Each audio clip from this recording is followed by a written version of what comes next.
Hello and welcome to Indo Politics.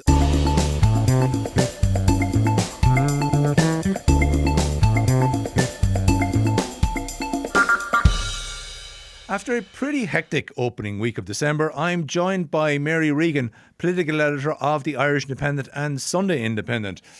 Mary Regan, in reverse order, because we're looking ahead to Christmas now, are we going to have Fianna Fáil's long and highly anticipated report into the presidential election debacle this side of Christmas? Or even next Christmas? No to the first one. No, this report is not going to be out before Christmas. It's probably not going to be out this year. It'll probably run into 2026, unless they drop it on, New Year's Eve, a nice convenient time for us to see it. So they had their parliamentary party meeting, and the TDs, senators and MEPs were told by the Taoiseach that Jim Gavin's legal team has requested a draft copy of the report. So the draft is done. Now it's gone to his legal team. He didn't participate in the report. He wasn't interviewed as part of it. There were 30-something people interviewed. Hamlet without the prince, indeed, yeah? Without the prince is exactly what this report is. And without his participation in it, it's hard to see what in this report could have been said about him without the opportunity to run it past him. So that process is now happening through his lawyers. There was an initial delay with this because the Taoiseach was away. The Taoiseach was in Brazil at COP, so he couldn't be interviewed. Then he came back and he was interviewed. And this is the next delay now. How long will Jim Gavin's legal team have this report for? Who knows? Kind of fair enough, though. I mean, basically, in the weekend when it all went down and it all went down to Swanee, Micheál Martin and Jack Chambers came out, and it was pretty despicable the manner in which they dumped all over Jim Gavin, pointed the finger at him, threw him under the bus, rolled the bus back over him again and said, this is all his fault. He told us there was no problem here. We accepted his information, and sure, lo and behold, there was a tenant in the background who was owed $3.5 grand, but Jim Gavin never told us. Well, he said he didn't recollect it and he had no record of it, and that prior to that, there was no dispute or issue with a tenant disclosed, and that there was no issue with a tenant. Obviously, as that evolved over the weekend, he recognised that he made a mistake. I'm not going to come to a conclusion here about what exactly, how that had changed for himself, but it did. And obviously that was different to what he said prior to Friday. And the facts are clear about that. So basically, it would be a fair assumption to believe that kind of narrative will be repeated in a report like this. Yeah, but you'd have to expect that the report was mindful of that fact, that there would be any legal sort of blockages to them making any findings that were in any way negative against Jim Gavin. So perhaps it's the case that the report was framed with that in mind, in which case it might be a very sort of, a very sort of basic report which won't really get to the facts of what happened, but will rather focus on, decision-making processes and what should be done in presidential campaigns into the future and giving membership a greater say. It might be that kind of report rather than, naming, who spoke to who, what happened when, because it's hard to see how this report can make any findings about Jim Gavin without his okay in the process, because can they put this document on the record and say things about him on the record without him having his his right of reply in that, as you said, like even Billy Kelleher, who was the rival of Jim Gavin initially for the party's nomination, said he can understand why Jim Gavin didn't take part in the review, why he would just want to walk away from the entire thing. He probably doesn't really owe anything to Fianna Fáil. He wouldn't think he does anyhow. So, why would he do this? He's a private citizen now, probably never wants to see or have anything to do with Fianna Fáil ever again. Okay, so the report will look at what processes were in place. None, it would appear. Yeah. It will presumably say, in the future, we should have these processes in place. It'll probably recommend that there be a broadening of the franchise, that people right across the party, councillors, members and so on and so forth, should be involved in some sort of electoral college or one member, one vote in terms of picking the candidate. And it'll all be nice and shiny in terms of, in 2032, it'll all be perfect and we'll have it all correct and so on. But there's a few questions overhanging this campaign, even Jim Gavin aside here for a moment, how much did it cost? So I was doing the math, 17,000 posters at about 15 grand a pop. You're talking about the best part of $250,000 to 300 grand there, plus staff, plus the famous social media campaign, plus events and so on. So lucky media to get training. Media training. So lucky to come out of that with less than 300 grand to be quite frank. So that's a substantial cost to any party. What process was employed by the party in terms of actually trying to find candidates? Who was tasked with it? Who was approaching people? Because there was a number of other names, as you'll recall, that summer. You were publishing a lot of the names that would have been linked with this role, but we're unclear who exactly was doing that. Who exactly was in charge of picking a leadership choice candidate, which Jim Gavin ultimately became. So who was the person making approaches to people? Yeah, and that is one of the questions that the TDs want answered, and this, the suspicion, I guess, is that it's party headquarters, or it has to have been party headquarters, because none of the TDs were involved in the process. And so it was really like a tight kind of close team around Micheál Martin. And it was kept really, really, really under wraps. Like TDs had no idea, like whatsoever. So then, Mary, there was a whole lot of other names being associated with Fianna Fáil across the summer, apart from Jim Gavin. So who was actually in charge of approaching potential candidates? Well, it was most likely actually Micheál Martin himself who was doing the sort of dealing with some of the prospective people, or certainly he had his eye on potential candidates. There were a few academics named along the way. And obviously some very close people around Micheál Martin would have been coming to him with, suggestions or ideas. When it came to Jim Gavin, the suspicion within the Fianna Fáil party, or the belief is that Jack Chambers, the public expenditure minister, who himself is a keen GA player, believe he's quite good actually, and a Dubs fan at that, and people were talking about Jim Gavin and whether he should run in the presidency, and this sounded like a wonderful idea, I assume, given his track record as the Dubs manager, given that he worked for the Irish Aviation Authority, given his role in the Defence Forces. I mean, he, on paper, you can see why he was an attractive candidate. His name also wasn't Bertie Ahern. Exactly. Yeah. So they had to not, and they, I think, during the summer when that sort of drift happened, I think Fianna Fáil actually wasn't really that interested in having a candidate in the field in the first place at the start of the summer.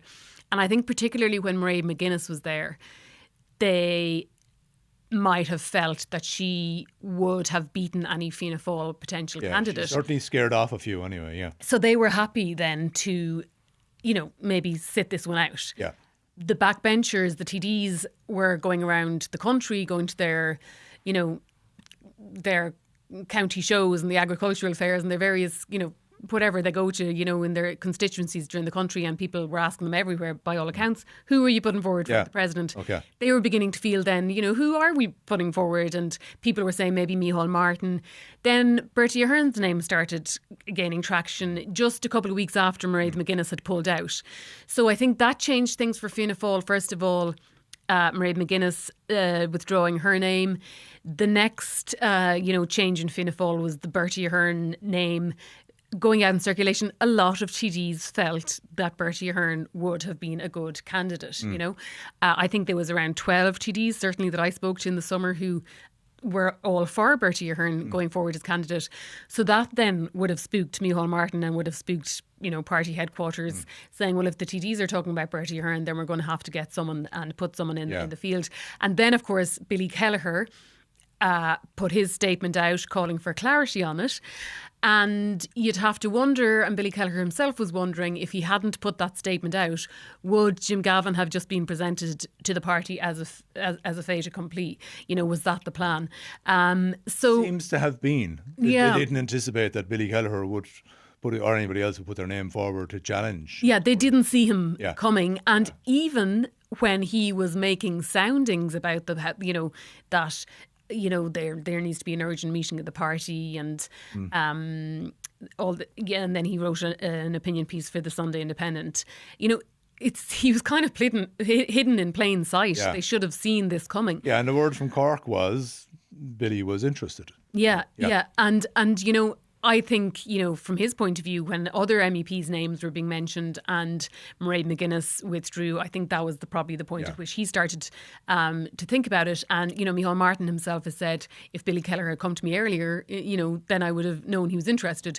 But, I think what happened is Fianna Fáil really didn't want anyone in the first place. And then Mairead's departure probably changed the dynamic. Of course, what Micheál Martin hasn't said about Billy Kelleher is, well, why didn't you ask Billy Kelleher yourself, given that he's your biggest vote getter in the entire country? So there you go, question and answer. So anyway, let's see. So do you think any of those issues are going to be addressed or answered in this report? I can't see how they can address those issues without naming people, and that is the difficulty of this, because it's going to be published, it's going to be a public document, and just like any newspaper article, they can't make statements about people if people might legally challenge or dispute those sort of statements. So the fact that Jim Gavin didn't participate in the review leaves a big gap in the story, and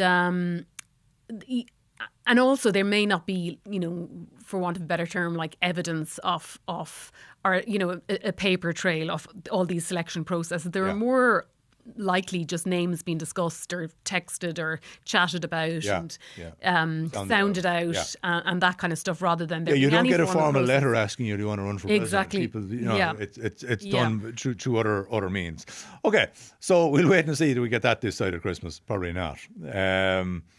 Elsewhere this week, there was a lot going on this week, to be fair. Sensible Simon Harris. Who gave him this name, by the way?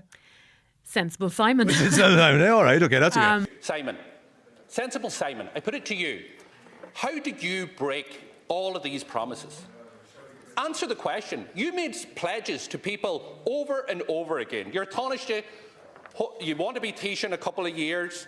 So he was publishing his first exchequer returns. November is a massive month for a variety of reasons in the Department of Finance, because big VAT returns come in, big exchequer or big corporation tax returns come in. The coffers are really overflowing, aren't they? Yeah, I mean, coming up to Christmas, such a bumper, corporate tax windfall. So 10 billion in November is how much corporate tax in 1 month was raised in the month of November. So to put it in context, as it was put in context in the business section of the Irish Independent this morning, that's a Metrolink in 1 month. That is 5 children's hospitals in one single month. And if you compare it to 10 years ago, it's more than was collected in the entire year. Okay. So it's a huge corporate tax windfall. And the thing about the corporate tax is they keep on saying this could dry up, could dry up. But the golden goose, it appears, keeps on laying the golden eggs. So the corporate tax windfall is keeping on coming. And the difficulty, I think, is that it comes so soon after the budget, which most people feel they got nothing in, and much of the budget space was taken up with the cutting the VAT rate for hospitality. There was nothing by way of income taxes. There was nothing by way of, help with the cost of living. And, the average worker or family in this country felt there was nothing in it for them, you know what I mean? So people might be, and TDs will tell you from the government parties that this didn't, there's still a bit of crankiness and bitterness and annoyance circulating around the place about this budget, saying it was damaging, and it's annoyed people basically. So you have that, and then you have the 10 billion coming. And there was a report though attached to the exchequer returns which was saying we have a very narrow tax base. If something goes wrong on the US side and corporate taxes suddenly hit a wall, we're in trouble all over again. Yeah, and which is why they don't want to change the income taxes, because you're narrowing the tax band in case the corporate taxes are suddenly snatched away. Yeah. But certainly there's no sign of them being snatched away for now. And, it's, I think, a good position for a sensible Simon, to be in, you'd need a lot of sense to be resisting that sort of windfall. The other aspect, I suppose, of the exchequer returns is our ability to spend the money. It's still kind of a rather bizarre dichotomy here. So we had this report this week on effectively, and what in Richard Bruton terms would be called an action plan on building stuff, right? So we've got this accelerating infrastructure, all of these measures that they're going to take in order to speed up planning and delivery of infrastructure and housing. Really, A, why did it take so long to notice that all these things were right? And B, is this one going to work? So you'd have to wonder how things got to this point. As you said, it seems like it took so long and so long and so long and so long till eventually it just built up to this tipping point that could no longer be ignored.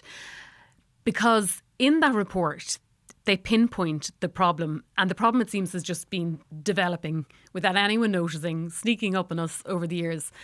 And it's that there are 95 bodies now with responsibility for regulation in this country. All 95 have apparently separate pieces of legislation underpinning them, bespoke pieces of legislation here and there, meaning that all the regulatory bodies have different remits, they have different responsibilities, that they're acting under different laws essentially. And that means that if you want to build water infrastructure, roads, transport, whatever, electricity infrastructure, there's a really complex web of licensing that has to be gone through. And the result is that it now takes 15 years, the process to get there for building a road, let's say. So that's 15 years to get a road built. So that seems to be the problem, the diagnosis. What are they doing about it? Well, there's a bit of the, we'll set up a, do this and that actions that you kind of roll your eyes and go, well, they really work. One of them being, in order to deal with the 95 regulatory bodies, they're going to set up a regulatory streamlining unit.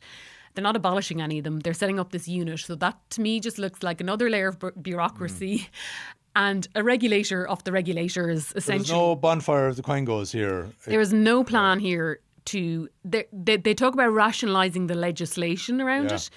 They don't talk about rationalisation of the regulatory bodies themselves. They don't talk about getting rid of them. There's no bonfire of the Quangos. So you'd have to wonder, will they all stay in place? And, will that just continue to block things? It also talks about a culture within those bodies that they're kind of overly conservative interpretation of EU regulations, for example. So that's the kind of bit that you kind of go, that may or may not work.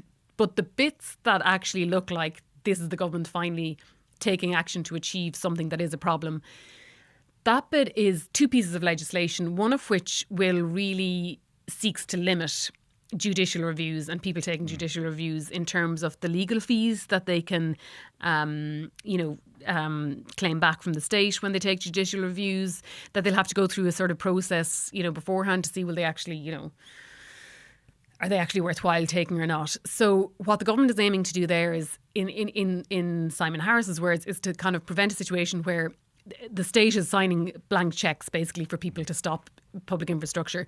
And then, so that inserts into law a sort of common good clause, meaning that yes, individuals have rights to, seek judicial reviews, but that has to be overridden by the common good. The common good being the people need the road, people need the water. There's kind of broad references as well to strategic projects that are in the national interest.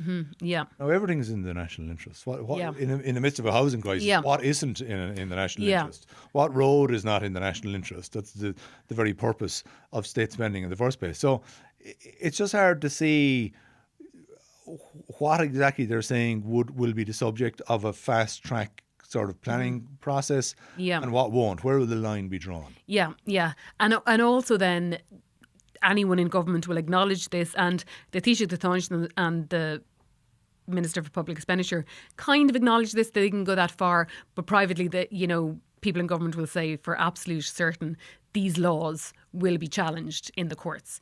So that's the kind of irony that the laws to limit the ability of judicial reviews will themselves be the subject of a judicial review. So the streamlining of the system will take several years in order to get up and running. So this isn't something that's kicking in from tomorrow. No, so if there are legal challenges to the laws, which there most likely will be, that'll delay it. And what you're likely to see there is challenges under people's constitutional rights to seek justice, challenges under EU directives or EU laws, and they're the kind of challenges that take a long, long, long time. So this is a kind of roll the dice kind of policy for the government.